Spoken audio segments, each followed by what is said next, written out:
This video will overview several display tools available as of NC Simul 2026 that will simplify the way you navigate the menus and read display outputs.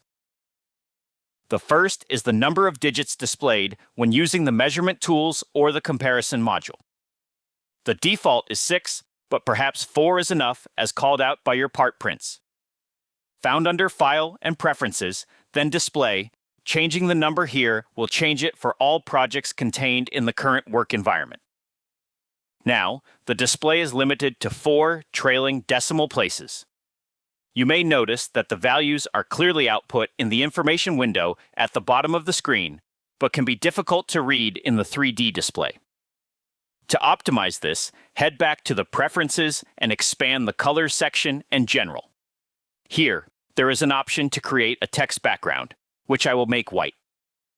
Taking measurements or displaying the difference between the as-cut stock model and ideal part model is vastly more legible. With those items set for all projects going forward, we can jump to some shortcuts that previously lived in the Display tab, but can now be found in the 3D window bubble dropdowns. The first bubble drives the toggling of the machine and table views, and the dropdown contains a third option: a shortcut to splitting the screen to view both simultaneously. These views will snap side by side or can be stacked in tabs with as many iterations as you would like. Recall that the View Capture button saves the state of all elements in the environment, not just the position and space. For example, I can hide the stock, make the part visible, show the toolpath wireframes, and capture my current state. Then, if I reloaded the project, undid everything, or lost my position in space, I can quickly return to the previous configuration by clicking on the created snapshot. Lastly, in the second bubble, the Predefined Views dropdown, there is an additional TCP view icon, which will shoot the simulation angle directly down the tool axis.